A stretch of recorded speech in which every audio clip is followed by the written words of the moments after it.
అవిశ్వాసులైనటువంటి వారికి గురుడితనం కలుగు చేసిన దినాల మనం ఉంటున్నాం. నువ్వు యేసు ప్రభు నమ్ముకున్నావు, నీకేమి లాభం కలిగింది?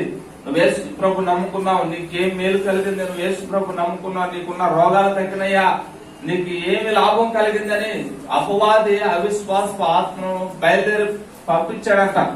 ఆ అవిశ్వాసపు ఆత్మ ఎక్కడికి పోతుందంటే చర్చికి రాని వాళ్ళ దగ్గరికి కాదట, అది చర్చిలో వచ్చే వాళ్ళ దగ్గరికే వస్తుందంట. ఎందుకంటే చర్చికి వచ్చే వాళ్ళు విశ్వాసులు బలపడుతూ ఉంటారు, విశ్వాసులు స్థిరంగా ఉంటారు, విశ్వాసులు ఇంకా ఎదగాలని ఎగరటానికి మరి సిద్ధంగా ఉన్నటువంటి పక్షుల్లాగా వీళ్ళు ఉంటారు కనుక వాళ్ళని బలహీనపరిస్తే చాలు ఇక నా పని సంపూర్తి అయిపోయినట్లు అన్నట్లుగా అవిశ్వాస ఆత్మ అనేది దినాన సంఘాల్లో ప్రవేశిస్తుందంట. అయితే ఒక విషయాన్ని గుర్తుంచుకుంది, దేవుడు మనల్ని ప్రథమ ఫలంగా పిలిచాడు, ఏర్పాటు చేశాడు. అది చాలా గొప్పది. ఆ ఏర్పాటులోంచి ఎవడు కూడా మనలను దొంగిలించలేడు. దళిత పౌలు రోమాపట్నానికి రాస్తుంటాడు, శ్రమైనను కరువైనను వస్త్రహీనతైనను ఉపద్రవమైన ఏదైనా ఎంత మాత్రం క్రీస్తు నుండి నిన్ను వేరు చేయజాలదు అంటాడు. హల్లెలూయా. ఏదైనా సరే క్రీస్తు నుండి మనల్ని ఏది కూడా వేరు చేయజాలదు. కాబట్టి అవిశ్వాస ఆత్మకమైన జీవితంలో ఎక్కడ కూడా చోటు ఇవ్వకండి. అవిశ్వాస ఆత్మను మనం వెళ్ళగొట్టాలి. ఎలాగ వెళ్ళగొట్టాలంటే ఇదే యాకోబు రాస్తూ అంటాడు కదా, 4వ అధ్యాయం ఒకసారి చూద్దామా, 7వ వచనం ఒకసారి చూద్దాం. కాబట్టి దేవునికి లోబడి ఉండుడి, అపవాదిని ఎదురించుడి, అప్పుడు వాడు మీ యొద్ద నుండి పారిపోనా. దేవుని యొద్దకి రండి, అప్పుడు ఆయన మీ యొద్దకి వచ్చును. హల్లెలూయా. సాతాను మన మీద బలహీన ఆత్మను ఏ విధంగా ప్రేరేపిస్తాడంటే, నీకు ఏం మేలు కలిగిందిరా మా చర్చికి పోయి ఇంట్లో కూర్చో, నీకు శరీరం బలహీనంగా ఉంది కదా, కొంచెం నీరసంగా ఉంది కదా, కొంచెం ఆయాసంగా ఉంది కదా, బలహీనంగా ఉండి దేవుడు సన్నిధికి రమ్మన్నాడా, చర్చికి వెళ్ళమన్నాడా? పర్వాలేదులే కూర్చో, చర్చికి వెళితేనే నా దేవుడు. ఇంట్లో ఉండి ప్రార్థన చేసుకుంటూ ఉన్నాడా? ఇంట్లో ప్రార్థన చేస్తే నీ దేవుడు నీ ప్రార్థన ఆలకిస్తాడా అని అవిశ్వాస ఆత్మను ఆల్రెడీ వాడు బయలుదేరింపజేసినట్ట. వాడు పని ఏంటంటే మనకు తెలియకుండానే చాపు కింద నీరులాగా మన మీద ఏలుబడి చేస్తూ ఉన్నాడని.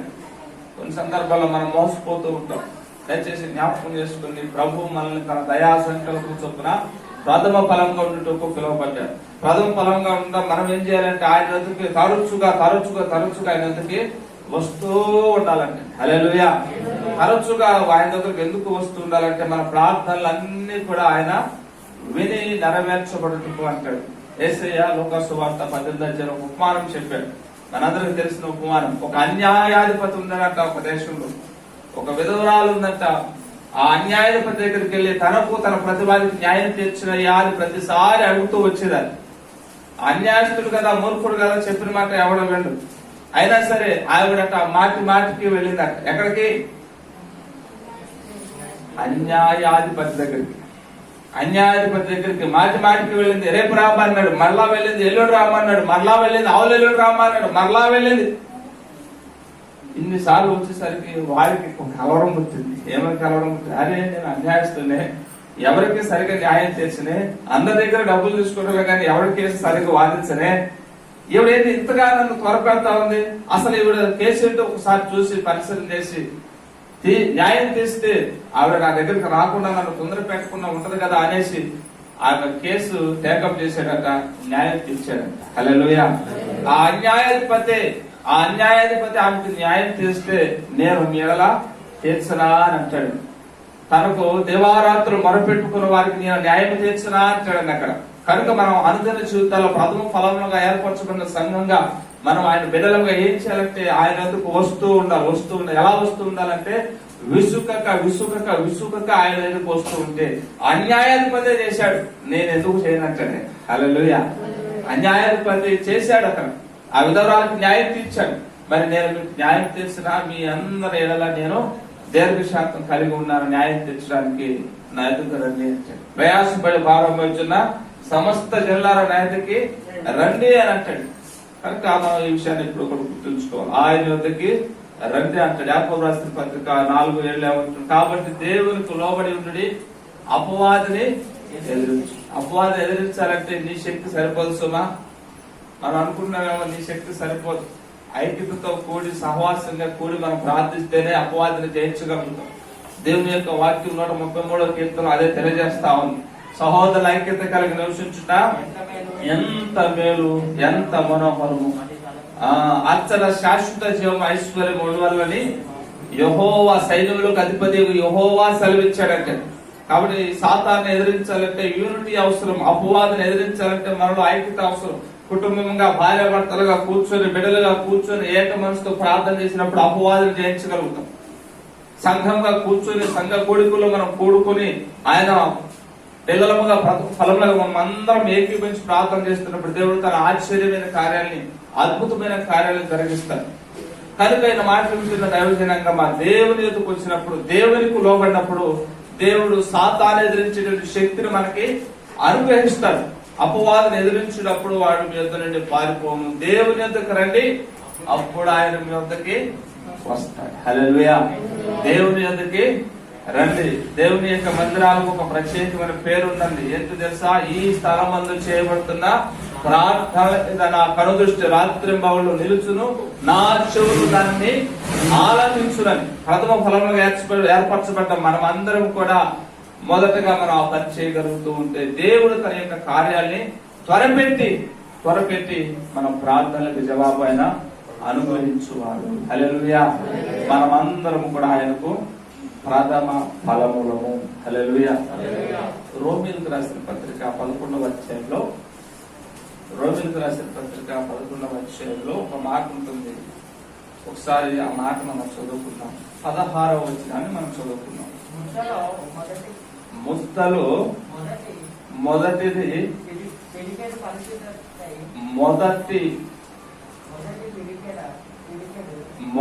పిడికెడు పరిశుద్ధమైనదైతే, జాగ్రత్తగా మాట మళ్ళా నేను చదువుతున్నాను, వినండి.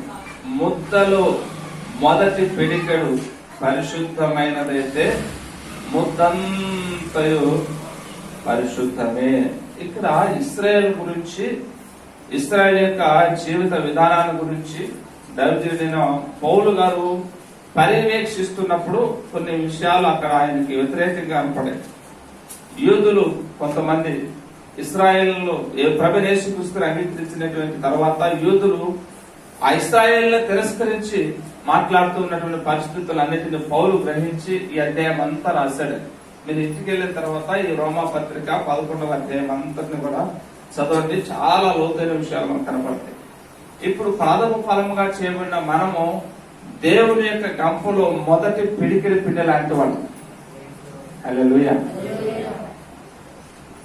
దేవుడు తన వాక్యము ద్వారాగా మనల్ని అందరినీ కూడా కొనుక్కొని ప్రథమ ఫలముగా చేసుకున్నారంటే దేవుడు ఈ లోకం అంతా సృష్టించాడు. దేవుని లోకంలో మనుషులందరూ కూడా దేవుని సృష్టి.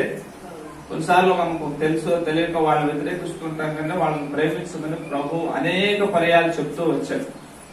మిమ్మల్ని ప్రేమించిన వారినే మీరు ప్రేమించిన ఎడలా మీకేమి ప్రయోజనము? పాపులను సుంకరులను అలాగనే చేయించున్నారు. అంటే దాని అర్థం ఏంటి? పౌలు ఒక సందర్భంలో అంటాడు, ఇదిగో నేను గతంలో ఒకసారి చెప్పాను, వేశ్యలతోనూ జారులతోనూ సాంగత్యం చేయవద్దని, అలాగనైతే మీరు లోకంలో నుండి వెళ్ళిపోవాల్సి వచ్చును అంటాడు. అంటే లోకంలో ఉన్నటువంటి మనుషులందరితో మనకు స్నేహం అవసరము, సంబంధాలు అవసరము.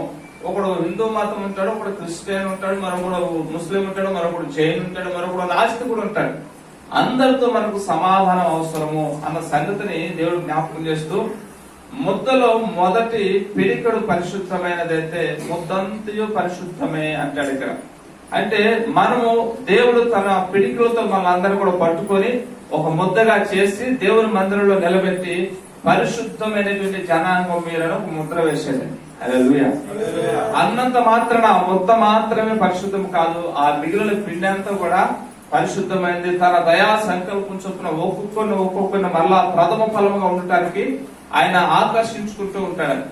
కాబట్టి మన పని ఏంటంటే అందరిని ప్రేమించటము, అందరిని క్షమించటము, అందరినీ దేవునికి ప్రథమ ఫలములుగా చేయాలి ప్రభు అని మనం ప్రార్థన చేయటము, మొదటగా మనం దేవుని ఎదుగు రావటము, దేవునికి లోపడటం. అది మొదట దేవుడి చేత దేవుడు మనకు అనుగ్రహించినటువంటి గొప్ప భాగ్యం. ఆ సంగతి మనం గుర్తుంచుకోవాలి. హల్లెలూయా. అయితే ఈ రోజు కొన్ని విషయాలు క్లుప్తంగా నా మాటలు ముగించడానికి ప్రయత్నిస్తాను. ఈ రోజు మనం దేవునికి ప్రథమ ఫలంగా చేపట్టాం కదా. అయితే దేవునికి మనం చెందించవలసిన మరి అర్పణల గురించి కూడా జ్ఞాపకం చేసుకుంటే మనకు ఆశీర్వాదం. హల్లెలూయా. మనం దేవునికి ప్రథమ ఫలంగా మార్చబడిన తర్వాత సుమ మార్చబడకుండా ఎవరో కానుకలు ఇవ్వద్దు, ఎవరో దశమభాగాలు ఇవ్వద్దు. మొదట మీ యొక్క హృదయాన్ని ప్రభుకి ఇచ్చి మీరు మొదటగా ప్రభుకి ప్రథమ ఫలంగా మార్చబడి తర్వాత మీ అర్పణ అంతకుముందు తీసుకుని వస్తే అవి అంతగా అంగీకరించబడదు. తెలుసా మీకు? అంతకుముందు ప్రభువుకి ప్రథమ ఫలంగా మీరు మార్చబడిన తర్వాత మీరు ఏ అర్పణలు తీసుకొచ్చినా అవి దేవుని దృష్టికి అంగీకారం అవుతుంది. అంతే తప్ప మీరు ప్రభువుకి ప్రథమ ఫలంగా మార్చబడకుండా పాస్టర్ గారు ఈ దశమభాగం తీసుకుని నా కోసం ప్రార్థన చేయండి అంటే ఓకే, నాకేం పర్వాలేదు, దశమభాగం తీసుకుంటాను, నాకు చాలా అవసరాలు ఉన్నాయి, పరిచయకి వెళ్తూ ఉన్నాం, చాలా పనులు ఉన్నాయి, సౌండ్ బాక్స్ ఒకటి ఇస్తే అది ఇంచుమించుగా 2 నెలలు అవుతుంది, వాడు రిపేర్కి ఇవ్వలేదు. ఆల్రెడీ 2,000 అమౌంట్ కట్టాను పాస్టర్ గారు, అందులో చాలా ఖరాబ్ అయిపోయి పోయినాయండి, అమౌంట్ దొరకలేదండి ఆయన సతాయిస్తూ ఉన్నాడు. రీసెంట్ గా ఇందులో ఒక బ్యాటరీ పోయింది, ఇందులో ఒక బ్యాటరీ పోయింది, చాలా బోల్డ్ ఖర్చులు ఉన్నాయి. మీరు ప్రథమ ఫలంగా మార్చబడకుండా కానుకలిస్తే తీసుకుంటాను, పరిచయం ఉపయోగిస్తాను, కానీ దాని ద్వారా ఆశీర్వాదం వస్తుందని అనుకుంటే అది పొరపాటు. నా అవసరాలు తీర్చబడితే తప్ప అందును బట్టి మీకు ఆశీర్వాదం రాదు. మీకు ఆశీర్వాదం రావాలంటే మొదటగా నీవు ప్రథమ ఫలంగా ప్రభువుకు మార్చబడగలిగితే దేవుడు నీకు రావాల్సిన ఆశీర్వాదాన్ని ఆయన అనుగ్రహిస్తానని ఆయన మాట ఇచ్చాడు. హల్లెలూయా. అంటాడు ఒకసారి సువార్తలో ఈ విధంగా రాయబడుతుంది, మీరు చెడ్డవారై ఉండి మీ పిల్లలకు మంచి ఈవులనీయనెరిగి ఉండగా అంటాడు. ఆ మాట మీరు అర్థం చేసుకోండి. మన పిల్లలకే మనం ఇస్తాం, అవునా కాదు? మరి యేసుక్రీస్తును సొంత రక్షణగా అంగీకరించకుండా, నమ్మి బాప్తిసం పొందకుండా, నీవు కుమారుడుగా చేర్చబడకుండా, సంఘంలోకి వచ్చినంత మాత్రాన నీవు కుమారుడు కాదు, కుమార్తెవు అంతకంటే కాదు. కనుక నీవు ప్రథమ ఫలం కాదు. ఇప్పుడు నీవు దేవుని సంఘకు వచ్చినంత మాత్రాన, కూర్చున్నంత మాత్రం ప్రథమ ఫలం కాదు. ఎప్పుడు ప్రథమ ఫలంగా మార్చబడతావంటే యేసుక్రీస్తును సొంత రక్షణగా అంగీకరించి మారు మనసు పొంది బాప్తిసం పొంది అప్పుడు సంఘంలో సభ్యత్వాన్ని పొందుకుంటావో అప్పుడు దేవుని దృష్టిలో నీవు ప్రథమ ఫలంగా మార్చబడతావు. హల్లెలూయా. ఇక మార్చబడిన తర్వాత నీవు అర్పించవలసిన అర్పణలు చాలా ఉంటాయి. అయితే ఒక విషయాన్ని మనం బాగా గుర్తించాలి, దేవుడికి బలవంతాన్ని ఇవ్వటం అసలు ఇష్టమే ఉండదండి. ఇదే రోమపత్రికలో ఒక మాట, చివర రోమపత్రిక 11వ అధ్యాయంలో 34వ వచనంలో ఒక మాట దైవజనం పౌలు జ్ఞాపకం చేస్తూ ఉన్నారు. జాగ్రత్తగా మాటలు గమనించండి. ప్రభువు మనస్సును ఎరిగిన వాడెవడు, ఆయనకు ఆలోచన చెప్పిన వాడెవడు, ముందుగా ఆయనకిచ్చి ప్రతిఫలము పొందగలవాడెవడు, ఆయన మూలములను, ఆయన ద్వారాను, ఆయన నిమిత్తమును సమస్తమును కలిగి ఉన్నవి, యుగ యుగముల వరకు ఆయనకు మహిమ కలుగును గాక. దేవునికి మహిమ. హల్లెలూయా. ముందుగా ఆయనకి ఇచ్చి పొందగలిగిన వాడు ఎవడని? పాస్టర్ గారు అడగకుండా కానుకలు ఎవరైనా ఇచ్చేవాళ్ళు ఉన్నారా? పాస్టర్ గారు అడగకుండా కానుకలు ఇచ్చేవాళ్ళు ఎవరైనా ఉన్నారా అంటే ఇచ్చే మనసులు కొన్ని ఉంటాయండి. ఒక దైవజనుడు ఒక బుక్కులో ఈ మాట రాశాడు. కొందరట స్పాంజీ లాగా ఉంటారట దేవుని సందులో, వాళ్ళని పాస్టర్ గారు పట్టుకొని ఇట్లా గట్టిగా పిండితే గాని ఆ స్పాంజీలో ఉన్నటువంటి నీళ్లు బయటకు రావు. కొంతమంది అట చెరుకు ముక్క రాళ్ళు లాగా ఉంటారు, శుద్ధ సాధన పెట్టి టకి టకి టకి టకి వరకు పొడితే గానీ వాళ్ళ దగ్గర నుంచి రాలవంటారు దేవునికి చెందవలసిన అర్పణలు. మరికొందరట ఊడిపోయినటువంటి కొళాయి లాగా ఉంటారంట. ఊడిపోయిన కొళాయి ఎలా ఉంటది? ఊడిపోయిన కొళాయి వాటర్ పైనుండి వదిలినప్పుడల్లా ఆటోమేటిక్ ఎవరు చెప్పవలసిన లేదు, అనవసరంగా వృధాగా వెళ్ళిపోతూనే ఉంటుంది. అంటే దేవునికి ఇవ్వాల్సిన సందర్భంలో ఎవరో ఒకరు చెప్పనవసరం లేదట, ఆటోమేటిక్ అవి ప్రవహించి ఎక్కడికి రావాలో అక్కడికి అవి వచ్చి చేస్తానే ఉంటాయి. మరి ఎందుకు మనం ఎలాగున్నామో ఒకసారి మనం పరీక్షించుకోవాలి. దేవునికి అర్పణ చేసే విషయంలో అబ్రహాము ద బెస్ట్ అండి. ఒకసారి అబ్రహాము గురించి రాయబడిన భాగంలో కనుక మనం వెళ్తే ఆది కాండము 14వ అధ్యాయము 18వ వచనంలో ఒక చక్కటి సంఘటన రాయబడి ఉంది. మరియు షాలేము రాజైన మెల్కీషెదెకు రొట్టెను ద్రాక్షారసమును అతడు సర్వోన్నతుడకు దేవుని యాజకుడు. అప్పుడు అతడు అబ్రహామును ఆశీర్వదించి సృష్టికర్తయను సర్వోన్నతుడైన దేవుని వలన అబ్రహాము ఆశీర్వబడును గాక అనియు నీ శత్రువులను నీ చేతికి అప్పగించిన సర్వోన్నతుడకు దేవుడు స్తుతింపబడును గాక అనియు చెప్పాను. అప్పుడు అతడు అన్నిటిలో ఇతనికి 10వ వంతు ఇచ్చాను. చాలా పిల్లరా, ఒక రోజు ఫేస్బుక్ లో ఒక వీడియో చూశాను. ఎవడో నాకు తెలియదు కానీ ఒకడు ధర్మశాస్త్రములో 10వ భాగం ధర్మశాస్త్రానికి సంబంధించింది. ఈ మధ్య కాలంలో చాలా మంది వాక్యాన్ని ఎరగకుండా దేవునికి కానుకలు ఇస్తూ ఉన్నారు. దశమ భాగం అనేది ధర్మశాస్త్రానికి సంబంధించింది. నూతన నిబంధనలో అసలు ఆ దశమ భాగం అనేటువంటి టాపిక్ లేదు అని తనకేదో జ్ఞానం ఉంది, ప్రజలకి వినే వాళ్ళందరికీ ఏమాత్రం జ్ఞానం లేదు, మీరందరూ కూడా జ్ఞానం లేని మూర్ఖులు, నేనే సత్యాన్ని చెప్తున్నా వినండి అని ఒక 2-3 నిమిషాలు 4 నిమిషాల వీడియో ఉందని. ఆ వీడియో పూర్తి సారాంశం ఏంటంటే దశమ భాగం పాత నిబంధనకు సంబంధించింది, కొత్త నిబంధనలు ఇవ్వవలసిన అవసరమే లేదు అని తెగ బల్లబుద్ధేసి మరి వాదించేశాడు. వాస్తవానికి ధర్మశాస్త్రానికి సంబంధించిన దశమ భాగం అసలు ధర్మశాస్త్రం ఎప్పుడు ప్రారంభమైంది ఎప్పుడైనా ఆలోచన చేశారా? ఆది కాండంలో ధర్మశాస్త్రం ఉందా? అసలు ఆది కాండంలో ధర్మశాస్త్రం ఉందా? అసలు ధర్మశాస్త్రం ఎప్పుడు ప్రారంభించబడింది? మోషే అరణ్య మార్గంలో ఇశ్రాయేలు ప్రజలు నడిపించడానికి 10 ఆజ్ఞల పలకలు ఇచ్చాడు. ఆ 10 ఆజ్ఞల పలకలనే ధర్మశాస్త్రం అంటాడు. కానీ ఆ ప్రబుద్ధుడికి ఈ విషయం తెలియదు ఏమో. ధర్మశాస్త్రము లేని కాలంలోనే అబ్రహాము దేవునికి 10వ వంతు తీశాడని వాక్యంలో మనకు స్పష్టంగా కనపడతా ఉంది. అంతేకాదు యాకోబు కూడా, ఇదిగో నేను వెళుతున్న ప్రాంతానికి దేవా నువ్వు నాకు తోడుగా ఉన్న ఎడలా, తినుటకు ఆహారమును కట్టుకోవడానికి వస్త్రాలు ఇచ్చిన ఎడలా, ఇదిగో నా రాబడి అంతటో నీకు 10వ వంతు తెస్తానని యాకోబు కూడా ప్రార్థన చేసుకుంటాడని ఒక ప్రాంతంలో. అన్న చేత పడతున్నప్పుడు తల్లి తండ్రి అతన్ని పంపించినప్పుడు అరణ్య మార్గంలో ఒక రాత్రి పడుకొని చీకటిగా ఉందని పడుకున్నప్పుడు అక్కడ ఒక కళ వచ్చింది. ఆ కళలో నిచ్చెన ఆకాశానికి భూమికి వేయబడి ఉంటుంది. ఆ నిచ్చెన మీద నుంచి దేవదూతలు దిగుతూ ఉన్నాయట, ఎక్కుతూ ఉన్నాయట. భయపడిపోయి ఇది నిజముగా దేవుని నివాసమే, ఇది పరలోకపు గవిని అని అక్కడ ఉదయం లేచిన తర్వాత ఒక రాయిని నిలబెట్టి అక్కడ తైలం పోసి ఈ ప్రార్థన చేసుకుంటాడు. నేను మరలా తిరిగి వచ్చేటప్పుడు ఇదే స్థలంలో మందిరం కడతాను, దేవా నువ్వు నాకు తోడై ఉంటే, తినటానికి ఆహారం కట్టుకోవడానికి వస్త్రాలు ఇస్తే అని ఒక మొక్కుబడి చేసుకుంటాడండి. ఒక ప్రార్థన చేస్తాడు. 10వ వంతు అంతా ఇస్తాను అని ప్రార్థన చేసుకోగానే దేవుడు అతని ప్రార్థన ఆలకించాడు. తినటానికి ఆహారమే కాదు, కట్టుకోవడానికి వస్త్రాలే కాదు, అతడట బహు ధనవంతుడుగా, బహు గొడ్ల ఆస్తి, బహు గొర్రెల ఆస్తి, బహు ఒంటెల సంపద కలిగి, మరి భార్య పిల్లలు ఇంచుమించుగా 70 మందితోటి తిరిగి ఈ ప్రాంతానికి వచ్చినట్లుగా మనకు లేఖనం తెలియజేస్తాం. హల్లెలూయా.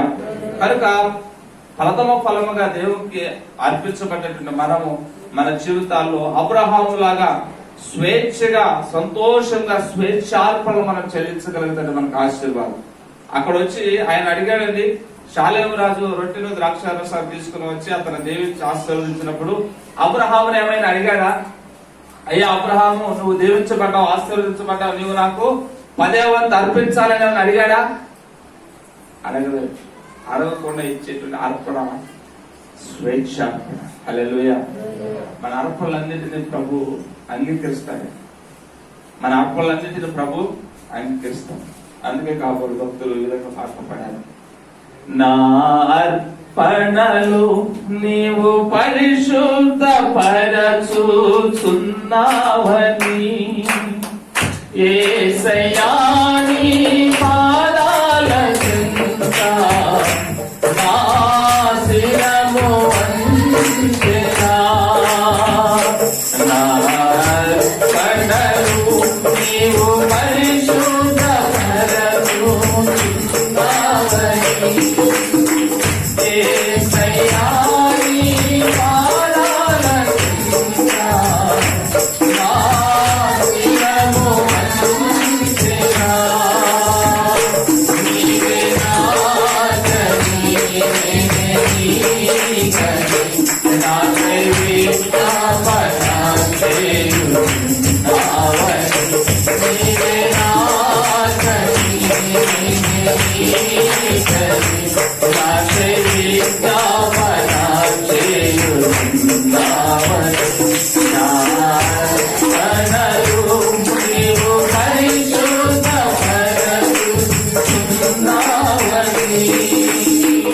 హల్లెలూయా.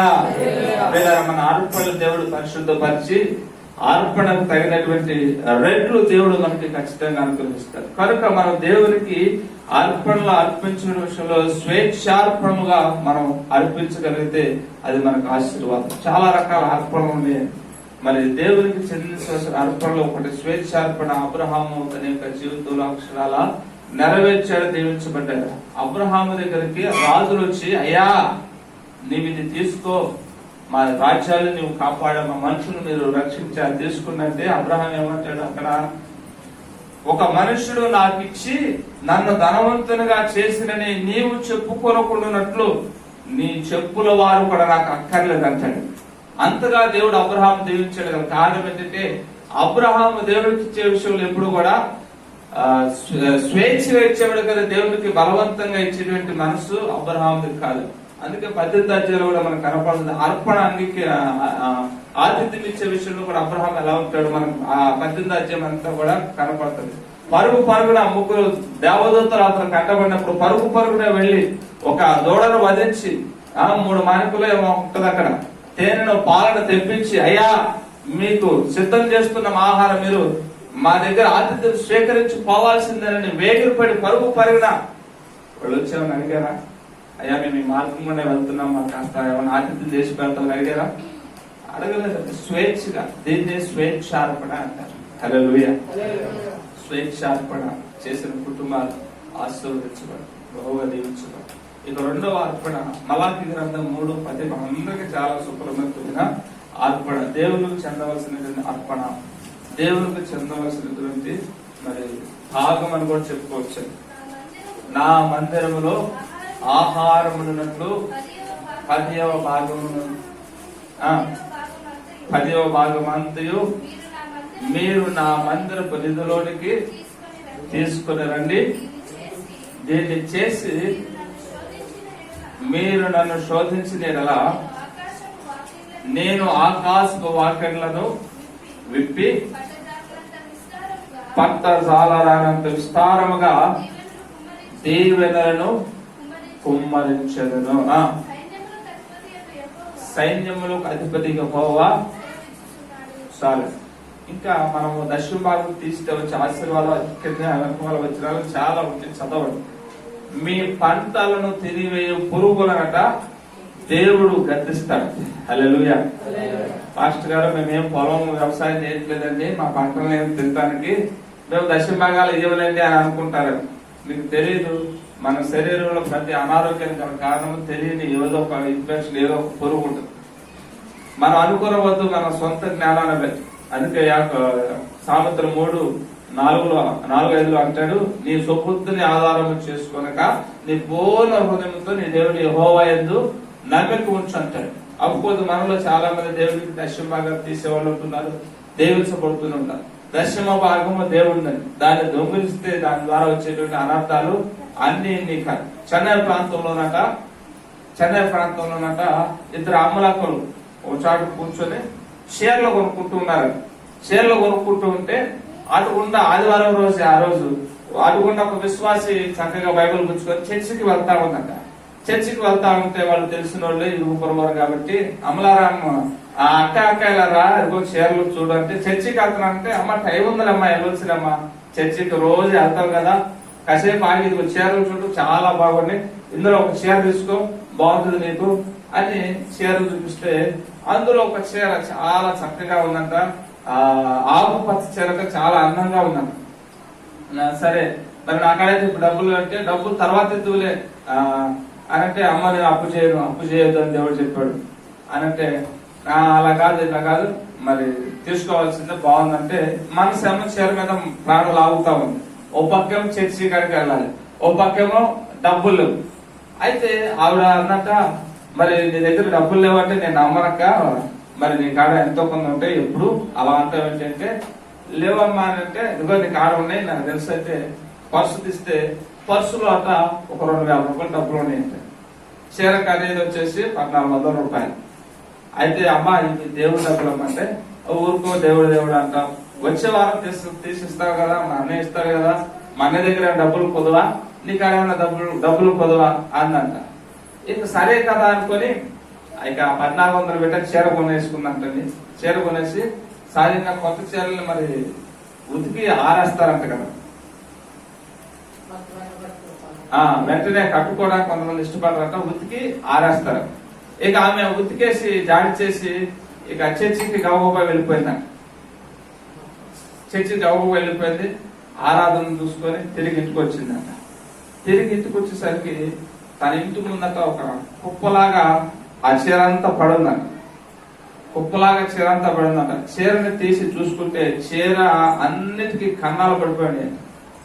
ఏమైంది కన్నాలంటే ఆ రోజులట పశువులకు గడ్డి లేక వాల్ పోస్టర్లు పీక్కొని తినేటువంటి రోజులు అంటారు. అలాంటి పరిస్థితుల్లో ఈ ప్రహరీ గోడ లోపల ఈ పచ్చని చీర ఒక ఆవుకి గడ్డిలా కనపడిందంట. ఆమె వెళ్తూ అడవుల్లో గేట్ వేయటం కూడా మర్చిపోయిందంట. గేట్ అలా దగ్గరికి లాగిందంటే కానీ గేట్ వేయదు. ఇక ఈ ఆవు లోపలికి పోయి ఆ గేట్ తీసుకొని ఆ గేట్ నెట్టుకుని లోపలికి పోయి ఆ పచ్చగా ఉంది కదా ఇదేదో ఒక రకమైన గడ్డ అనుకుందంట. దాన్ని నవ్వటం ప్రారంభించేసరికి కొంతసేపటికి ఆ ఆవుకు అర్థమైంది ఇది గడ్డి కాదు అని. ఇది గడ్డి కాదని ఆవుకు అర్థమైపోయి ఇక అది అక్కడ పక్కన పడేసి తన మానాన్ని అది వెళ్ళిపోయింది. తీరా ఇంటికి వచ్చి చూసుకునేసరికి జరిగిన పరిస్థితి ఇది. అప్పుడు ఇక లబోదిబో అని మొత్తుకుంటూ ఉందంట. తర్వాత రోజు చర్చికి వెళ్ళి దేవుని సేవ నిలబడి ఈ సాక్ష్యం అంతా చెప్పిందంట. అమ్మలారా దయచేసి ఇలాంటి కక్కుర్తి పనులకు పాల్పడమాకండి. దేవునికి చెందవలసింది దేవునికి ఎప్పటికప్పుడు చెందిస్తే అది మనకు ఆశీర్వాదము.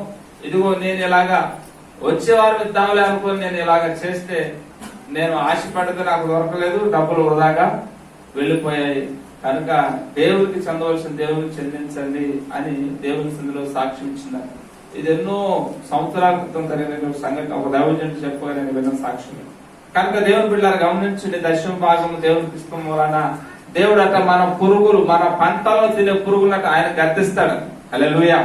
మనకు వచ్చే రోగాల్ని దేవుడు వారు గద్దించినప్పుడు ఆ రోగాలన్నీ మన నుంచి విడిపోయి మనకి సమాధానం, సంతోషం, ఆరోగ్యం పొందుకునేది ఒక ఆశీర్వాదం ఏంటంటే దేవునికి చెందవలసిన దశమ భాగమును దేవునికి నమ్మకంగా తీయటం. సామెతల గ్రంథం 28:20లో కూడా ఈ మాట రాయబడింది. నమ్మకమైన మనకు దీవెనలు మెండుగా కలుగుతాయి. ధనవంతుడు ఒకడు ఆతురు పొడవాడికట శిక్ష నొందకపోవడం అని వాక్యంలో రాయబడింది. కనుక మొదట దేవునికి చెందవలసిన అర్పణ స్వేచ్ఛార్పణ అయితే, రెండవ అర్పణ దేవునికి చెందవలసిన అర్పణ దశమ భాగము. మూడవది కృతజ్ఞత అర్పణ మనం దేవునికి చెల్లించవలసిందండి. ప్రతి ఆదివారం మన దేవుని సన్నిధికి వస్తున్నాం, కానుకలు వేస్తున్నాం. ఇది ఏ కానుక అంటున్నారు తెలుసా? ఇది కృతజ్ఞత కానుక. ప్రతి మరి వారం దేవుడు మనల్ని కాపాడుతూ ఆయన సన్నిధిలో నిలబెడుతూ ఆయన స్తుతించే వారికి దేవుడు మనం చేస్తున్నాడు. కనుక మనం దేవునికి కృతజ్ఞతగా ఒక చందాన్ని వేస్తున్నాం, దేవునికి కృతజ్ఞతగా ఒక కానుకలు ఇస్తున్నాం. ఇది కృతజ్ఞత కానుకగా మనం భావించి మనం కనుక వేయగలిగితే మనకి ఆశీర్వాదం. అసలు మీకు ఒక డౌట్ రావాలి, ఆశీర్వాదం అసలు మీకు ఎందుకు కానుకలు ఇవ్వాలంటే ఒక మాట రాయబడిందండి. దినవృత్తాంతం గ్రంథంలో 2వ దినవృత్తాంతం గ్రంథము 31వ అధ్యాయము 4వ వచనంలో ఒక మాట, మోషే నాయకత్వంలో జరిగిన ఒక మాట జ్ఞాపకం చేసి ముందుకు వెళ్తాం. 2వ దినవృత్తాంతము 31:4.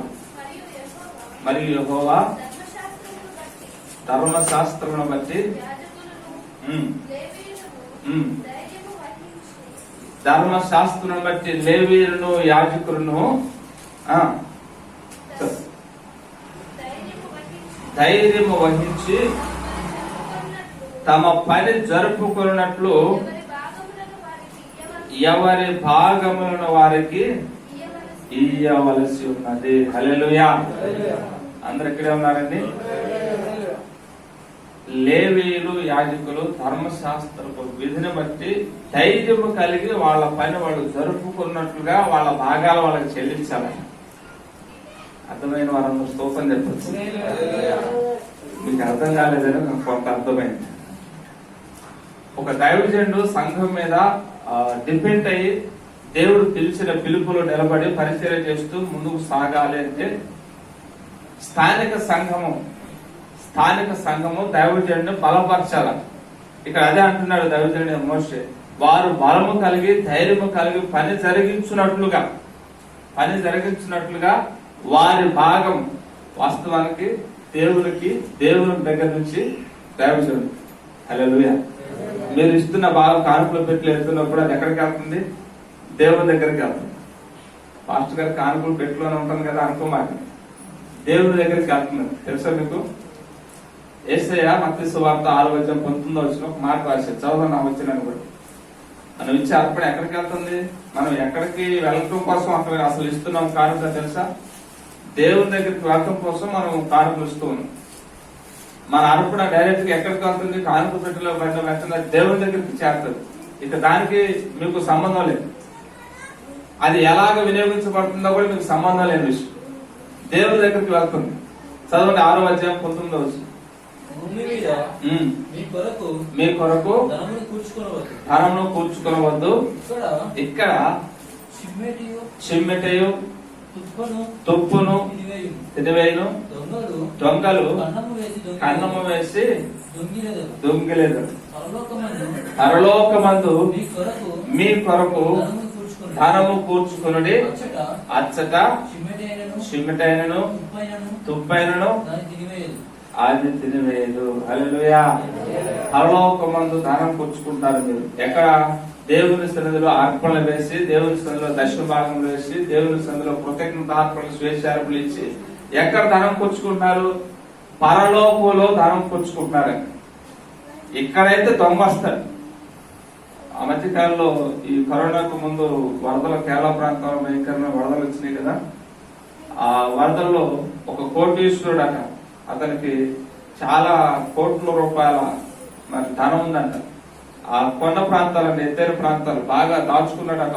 ఇంటి నిండా కూడా భయంకరమైన ప్రవాహం వచ్చేసి అతను దాచుకున్న కోట్ల రూపాయలన్నీ కూడా కొట్టుకొని పోతా ఉంటే ఇతడు కూడా గుండెలు పగిలేటట్టుగా అరిచి ఆయన కూడా చచ్చాడు. అదే పరలోకంలో ఏమైనా దాచుకొని ఉంటే, అదే ఏదైనా ఒక మందిరం కట్టుకోవడానికి ఏదైనా ఒక 10 లక్షల రూపాయలు సహాయం చేసి ఉంటే, పేదలకు ఏదైనా సహాయం చేసి ఉంటే, దేవుని యొక్క సేవకుల పోషణ సహాయం చేసి ఉంటే, ఎవరైనా పేదలు విధవరాలు అనాథలు ఉన్నారు వాళ్ళందరి నిమిత్తం ఏదైనా సహాయం చేసి ఉంటే, అతని ధనం ఎక్కడుండేది? పరలోకమందు ఉండేది. అతను బాధపడాల్సిన పని లేదు. కానీ భూలోకంలో సంపాదించుకున్నాడు.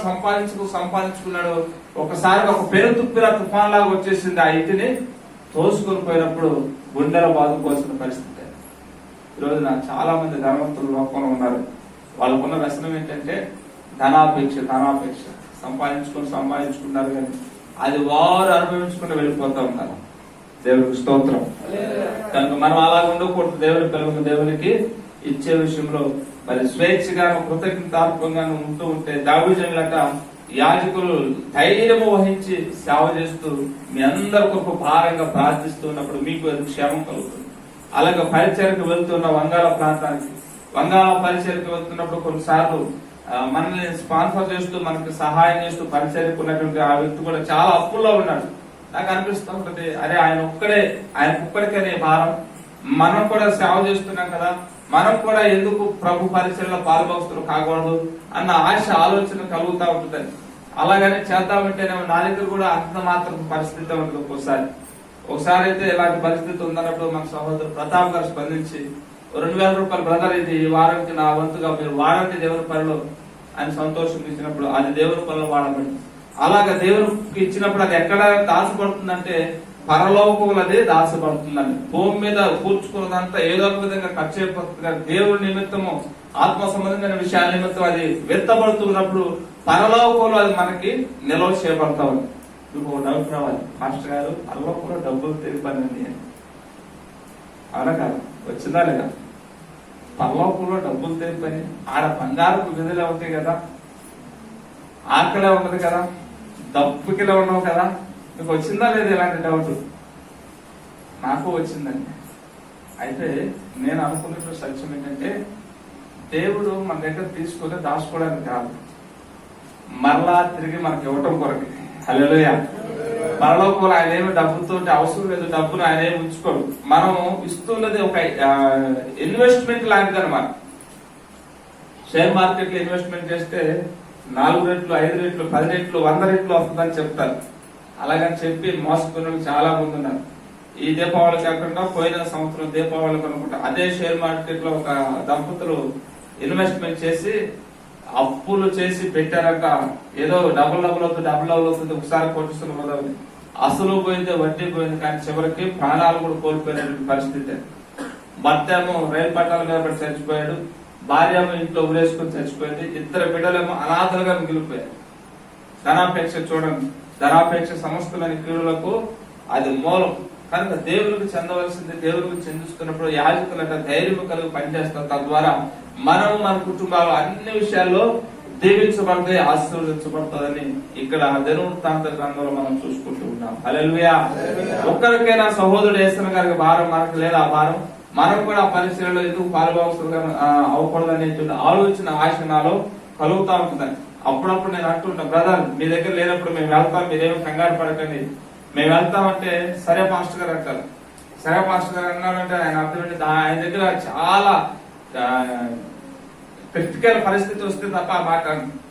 అఫ్కోర్స్ కొన్ని సార్లు మనందరి జీవితాలు అలాగే ఉంటే ఉండవచ్చు, కానీ ఏదేమైనా సరే ప్రభు పని మాత్రం ఆగనివ్వకుండా కొనసాగించడానికి మనం ప్రయత్నం చేసినప్పుడు ప్రభు తగిన ప్రతిఫలాలు మనకి అనుగ్రహిస్తారు. హల్లెలూయా. మనం దేవుడికి చెందించవలసినటువంటి అర్పణలో మొదటగా మనము ప్రథమ ఫలంగా మార్చబడిన తర్వాత స్వేచ్ఛార్పణలు దేవునికి చెల్లించాలా, దశభాగం చెల్లించాలా. అలాగే అనుదినం కాపాడుతున్నందుకు, మరి పోషింపబడుతున్నందుకు కృతజ్ఞత అర్పణలు చెల్లించాలా. ఇక తర్వాత ప్రథమ ఫలములను కూడా మనం దేవునికి, ప్రథమ ఫలము అంటే మనకు మొదటగా వస్తున్నటువంటి చెట్టేశ్వరము చెట్టు నుండి వచ్చేటువంటి ఒక కాయ. మరొక మళ్ళీ మనకి కలిగిన సంతానం కూడా ప్రథమ ఫలమే. మనకు కలిగిన సంతానంలో కూడా ప్రథమ ఫలం, మన ప్రథమ ఫలాలు కూడా ప్రభుకి ఇవ్వాలి. హల్లెలూయా. ఎంతమంది మన ప్రథమ ఫలాలను ప్రభుకి ఇవ్వడానికి ఒక తీర్మానం చేసుకున్నాం? నాకు పెద్ద కొడుకు, నాకు పెద్ద కూతురు, ప్రభువా ఇది నీది అని ఎంతమంది సమర్పించేశాం? ఎప్పుడైనా సమర్పణ చేశామా? పెద్దైనా చూద్దాలే ప్రభువా, ఇప్పుడు చిన్నపిల్లలే కదా, పెద్దయినా చూద్దాలని మన ఆలోచన లేదు. ఉదయం చేయండి ఇలా అన్నాడు, మీ పిల్లల్ని పెద్ద అయినా చూస్తామంటే వాడిని నువ్వేం చూసేది ఉండదు, వాళ్ళు నువ్వేం చూసేది ఉండదు. కనుక వారి నిమిత్తమే బాల్యతనంలో ఒక సమర్పణ నువ్వు చేసుకుంటే దేవుని యొక్క చిత్తం వాడి జీవితంలో బలంగా జరగడం ప్రారంభమవుతుంది. దేవునికి వాళ్ళు లోబడతారు, దేవుని యొక్క చిత్తాన్ని వాళ్ళు గ్రహించగలుగుతారు. ఎందుకంటే నువ్వు సమర్పించి ప్రార్థిస్తున్నావు కాబట్టి. అక్కడే హల్లెలూయా. మనం సమర్పించుకున్న ప్రభు మన బిడ్డలు దీవించి అంటే దీవిస్తాడు, అందరిని దీవిస్తాడు. అయితే ఒక ప్రత్యేకమైన దీవెన మన బిడ్డల నుంచి మనం పొందుకోవాలంటే మనం అట్లా సమర్పించేయాలంట. మన బిడ్డలు దేవునికి స్తోత్రం. మన బిడ్డలే ప్రభు కొరకు సమర్పించేది. నా ఇతర బిడ్డలు ప్రభు కొరకే సమర్పించేసుకుంటున్నాను. ఇక వాళ్ళ భవిష్యత్తులో ఏమవుతారో ఏం చేస్తారో అనేది వారి నిర్ణయానికి నేను అప్పగిస్తాను. కానీ మొదటైతే దేవుడికి సమర్పించాను. వారి జీవితంలో నీ చిత్తమే జరిగించిన ఆయన. చదువులు అనేది అవి తాత్కాలికమైన, నీ చిత్తం ఏదైతే అది జరిగించబడాలి. అది సేవ, లేకపోతే ఉద్యోగమా, అది వ్యాపారమా, నీ చిత్తం ఏదైతే అది జరిగించాలి. మొదటికైతే వాళ్ళు నీకు సమర్పించబడ్డ బిడ్డలు, వారిని నీ రెక్కల చాటున భద్రపరుచుకో, కాపాడిన నా యొక్క ప్రార్థన, నా అనుదిన ప్రార్థన. కాబట్టి మన ప్రథమ ఫలమైన మన సంతానాన్ని దేవునికి చెల్లించాలి. యూదా దేశంలో యెరూషలేము ప్రాంతంలో యూదులకు ఒక ఆచారం ఉంటదట. వాళ్ళు ఏ చెట్టు నాటినా చెట్టు నుండి మొదటగా వచ్చేటట్టు ఒక చిన్న పిందెను, ఆ చిన్న పిందెకట ఎర్రటి దారం కడతారట. అది పెద్ద అయిన తర్వాత దాన్ని తెంపుకొని వెళ్లి తీసుకుపోయి యాజకునికి ఇస్తారంట. అంటే అది ప్రథమ ఫలము, ఆ చెట్టు నుంచి మొట్టమొదటిగా వచ్చింది కాబట్టి అది ప్రథమ ఫలము అని ఆ ఫలాన్ని తీసుకుపోయి ఆ యాజకునికి, దైవజనునికి ఇస్తే ఆనవాయితీ ఎప్పటికీ కూడా ఉందంటే అది ఆశీర్వాదమైన పరిశుద్ధ గ్రంథం తెలియజేస్తాము. కనుక మన ఆత్మీయ యాత్రలు ఈ సత్యాలు గుర్తుంచుకోవాలి. ఇక చివరిగా ఒక్కటి ఉందని ఆ ఒక్కటి చెప్పి నా మాటలు ముగిస్తాను. మనం మొదటగా ప్రథమ ఫలముగా మార్చబడి ఇవన్నీ చేయాలని అందరికి జ్ఞాపకం చేస్తున్నాం.